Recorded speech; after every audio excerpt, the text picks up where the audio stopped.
കൂലി കൊടുക്കാന്ന് പറഞ്ഞ അയാൾക്ക് പ്രാണ സങ്കട. ഓവർ ടൈം ചെയ്തോ, അത് ഇഷ്ടമാ. പക്ഷെ അതിന് കാശ് ചോദിക്കരുത്. എന്നിട്ട് തൊഴിലാളികളുടെ പ്രശ്നമൊന്നും ഉണ്ടാക്കിയില്ലേ? എവിടെ? ഒരു തമിഴ് ഗ്രാമം, അക്ഷരാഭ്യാസം ഇല്ലാത്ത കുറെ തമിഴന്മാര്. ഞാൻ ചെന്ന് ഫോർമാനായിട്ട് ചാർജ് എടുത്തു, പ്രശ്നങ്ങൾ തുടങ്ങി. ആദ്യത്തെ 1 മാസം ഞാൻ അനങ്ങില്ല. പിന്നെ ഓവർ ടൈമിന്റെ കാശ് ചോദിച്ചു, ബോണസും ചോദിച്ചു.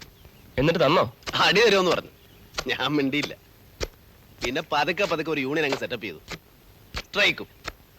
ആ ഗ്രാമത്തിൽ ആദ്യമായിട്ട് പോലീസ് വരുന്ന അന്നാ. അടിയെന്ന് പറഞ്ഞാ പൂരാടി. ഞാനടക്കം 20 പേരകത്തായി. ബാക്കി 19 പേരെ ഓരോന്നും 2 കൊടുത്ത് അന്ന് തന്നെ പറഞ്ഞു വിട്ടു. എന്നെ 4-ാം പക്കം വിട്ടു. ഈ 4 ദിവസവും എന്നെ കാണാൻ ഒരൊറ്റ തൊഴിലാളി പോലും വന്നിട്ടില്ല.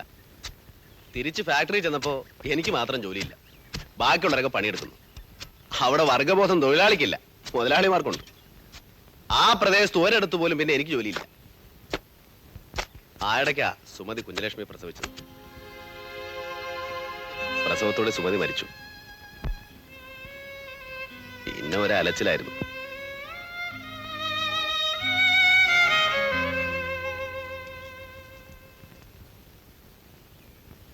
ജീവിക്കാൻ വേണ്ടി പല വേഷവും കെട്ടി.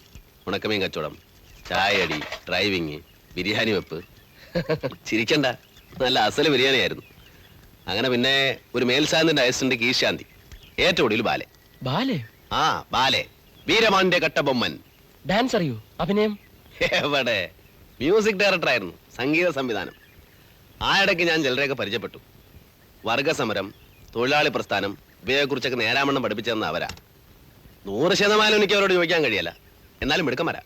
തോമാച്ചൻ വക്കീലും ശശി. അവിടെ ചുറ്റിത്തിരിഞ്ഞിട്ട് കാര്യമില്ല, ഇങ്ങോട്ട് പോരാൻ പറഞ്ഞത് അവരാ.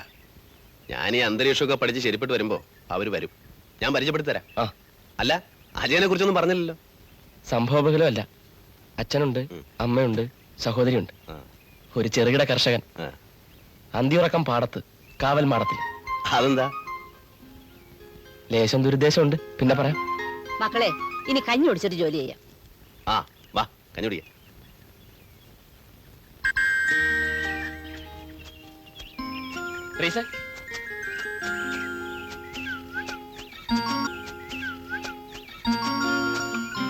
പരീക്ഷ എങ്ങനെ എഴുതി? എല്ലാം എഴുതി. ഞാൻ പോട്ടെ. നില്ലടി പെണ്ണേ. അരവിന്ദേട്ടാ, ഇത് ട്രീസ, നമ്മുടെ മറിയച്ചേട്ടത്തിയുടെ മോളാ. നിനക്ക് മനസ്സിലായോ? മനസ്സിലായി. ഇന്നലെ പറഞ്ഞ ആളല്ലേ? വലിയ തൊഴിലാളി പ്രവർത്തന. 10ാം ക്ലാസ്സിലാണല്ലേ പഠിക്കുന്നത്? അതെ. പരീക്ഷ എല്ലാം കഴിഞ്ഞോ? ഇല്ല, ഇനി 2 കൂടി ഉണ്ട്. ഒരു നമ്പർ പറഞ്ഞേ. 10 താഴെ ഒരു നമ്പർ പറ കുട്ടി. 4. 4. 4, 16, 4, 24, 24, 24, 26, 26, 7 പോയാ 19, 9, 10. ഫസ്റ്റ് ക്ലാസ് ഉറപ്പാ. ഉണക്കമീൻ ബിരിയാണി യുഗത്തിലെ മറ്റൊരു വേലത്തരം, ജോത്സ്യം. കാവൽമാടത്തിലെ ദുരുദ്ദേശം മനസ്സിലായ കേട്ടോ.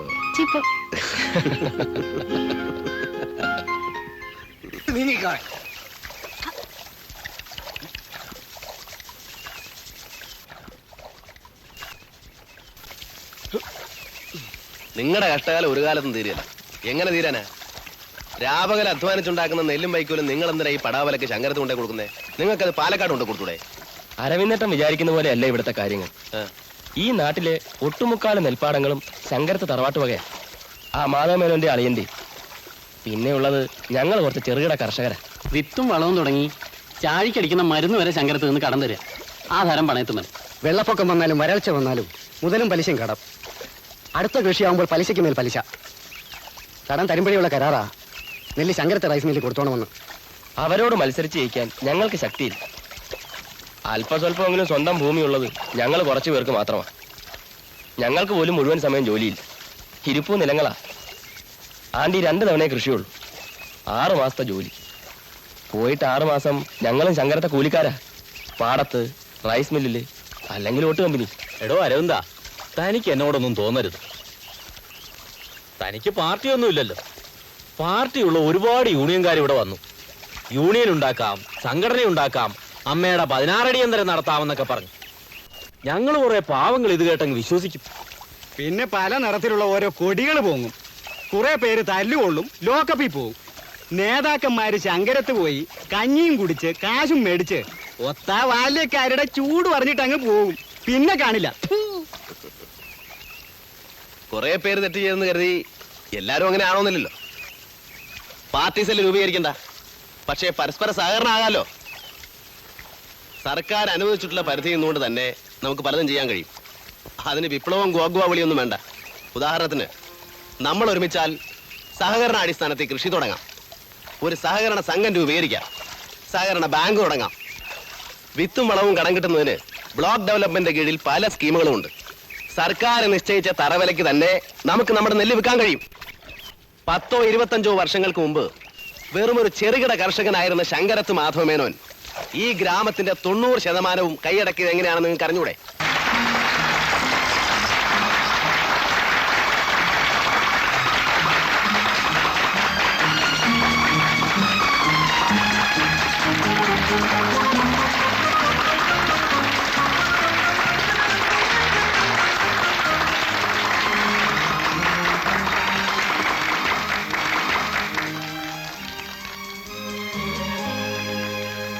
അടുത്തതായി ബഹുമാനപ്പെട്ട block development officer Thankappa sir നിങ്ങളോട് സംസാരിക്കും.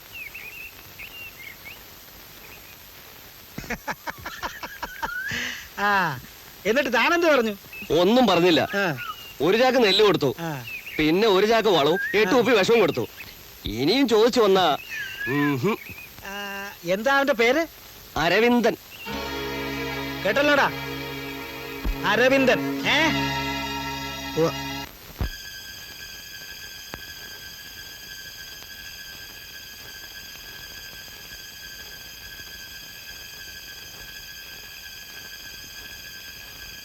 ആരാത്? അരവിന്ദേട്ടനാണോ? ആ, എവിടെ പോയിട്ട് വരുന്നു? ചന്തയിൽ പോയിട്ട് വരാ.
അരവിന്ദേട്ടാ, അരവിന്ദേട്ടാ.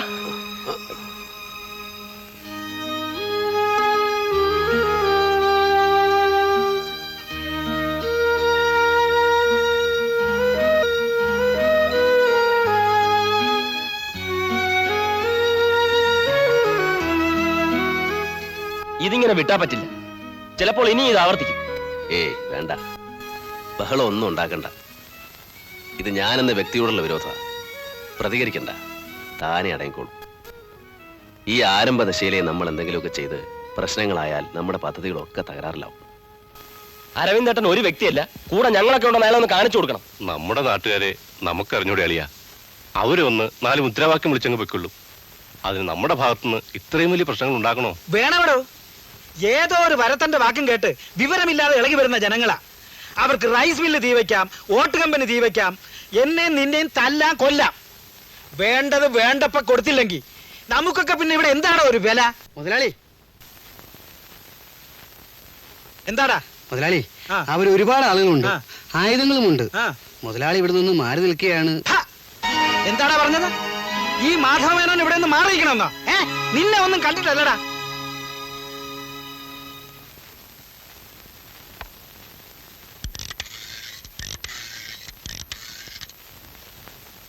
Hello, police station.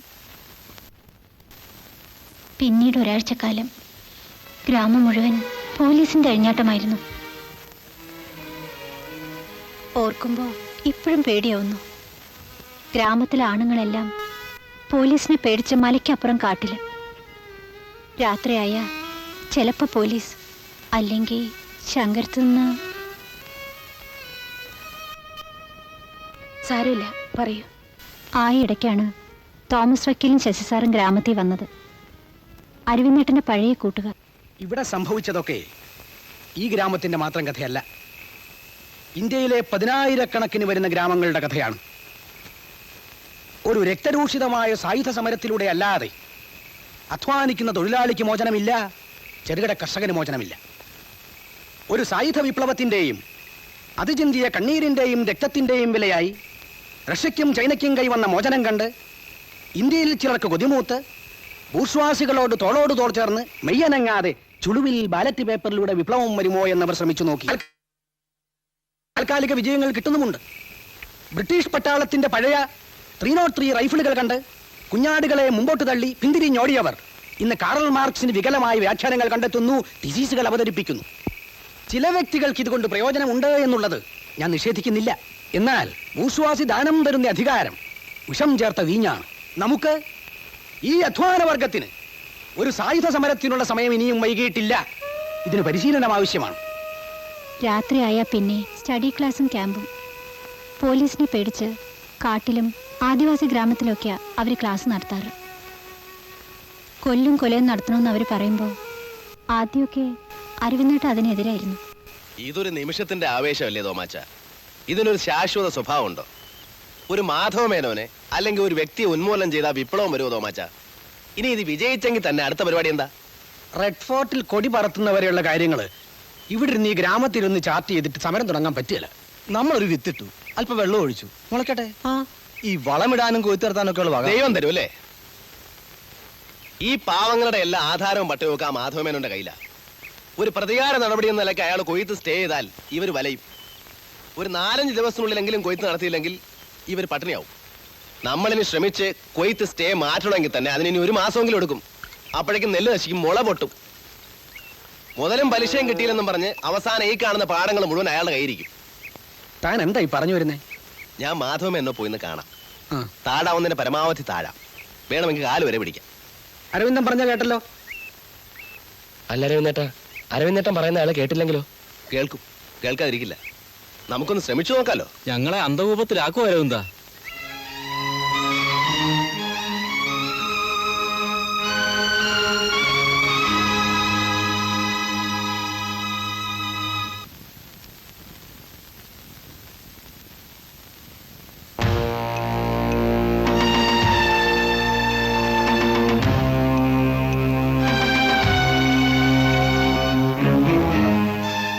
അരവിന്ദ, നമ്മുടെ എല്ലാം ആധാരം. വഴക്കിനും വയ്യാവരിക്കും പോകണ്ട. എന്താടാ?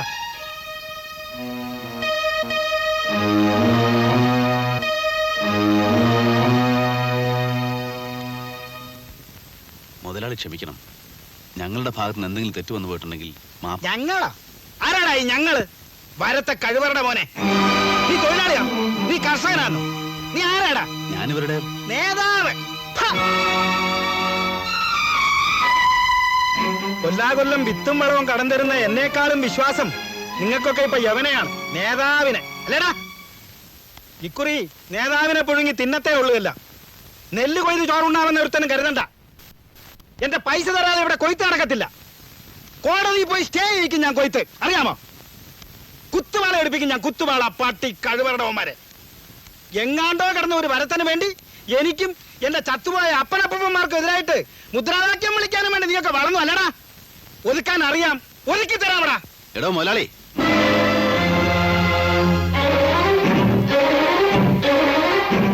താൻ അങ്ങനെയൊന്നും എടുക്കണ.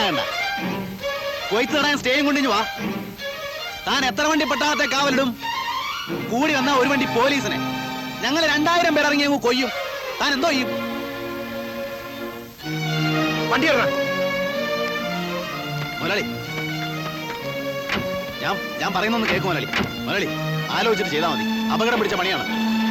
ഞാൻ പറയുന്നത് കേൾക്കും മുതലാളി. മുതലാളി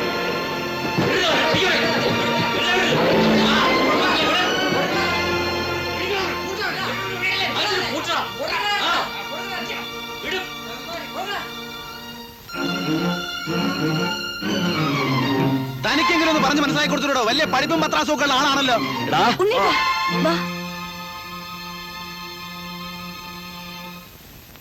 അരവിന്ദനെ കാണുന്നില്ലല്ലോ. ഇനി ടൗണിൽ വെച്ച് മുതലാളിയെ കാണാൻ കണ്ട് വല്ലതും. ഏയ് അങ്ങനെയൊന്നും വരില്ല. ആ ദേ വരുന്ന അരവിന്ദൻ.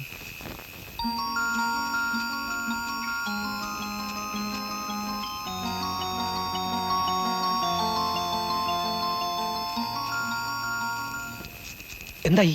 എന്തായിരുന്നു ചേട്ടാ? എന്ത് പറ്റിയെന്ന് അറിഞ്ഞൂടാ. അയാളുടെ മനസ്സ് മാറിയോ അതോ നമ്മുടെ ഇന്നലത്തെ വിരട്ടേറ്റോ എന്തോ. കോടതി പോയിട്ടുമില്ല, സ്റ്റേ വാങ്ങിയിട്ടില്ല.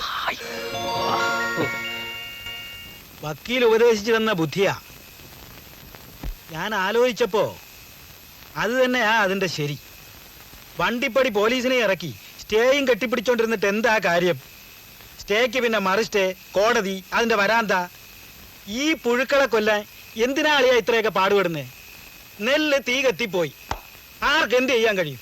നിങ്ങൾ രണ്ടാളും കൂടി എന്തൊക്കെയായി കാട്ടിക്കൂട്ടുന്നു? ഇങ്ങനെ സമ്പാദിക്കുന്ന ഒന്നും മക്കൾ അനുഭവിക്കില്ല കേട്ടോ. നീ ആദ്യം പൊടി. ആണുങ്ങൾ സംസാരിക്കുന്നിടത്ത് നിനക്കെന്താ കാര്യം? പോവാൻ. മക്കൾക്ക് വിധിച്ചിട്ടുണ്ടെങ്കിൽ അവർ അനുഭവിച്ചോളും, അത്ര തന്നെ. അളിയ, ലക്ഷ്മിക്കുട്ടി പറഞ്ഞതിന് കാര്യമുണ്ട്. തീക്കളിയാ, സൂക്ഷിക്കണം. ആ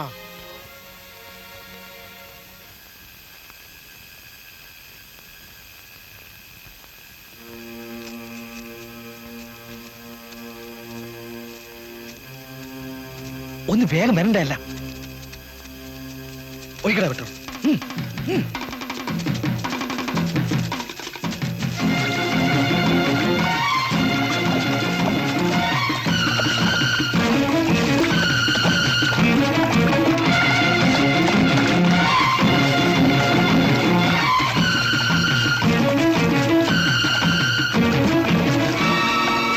മതിയാ, കേറി വരണ്ട, കേറി വന്ന്.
ഇവളെ ആ കാവൽപുരയിലേക്ക് കൊണ്ടുപോകും.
ഞങ്ങളുടെ ജോലി പണ്ടേ തീർന്നു. തെറ്റുപറ്റിയ തനിക്കാ. വേണമെങ്കിൽ തിരുത്താം, അല്ലെങ്കിൽ തിരുത്താതിരിക്കാം. വാ ശശി.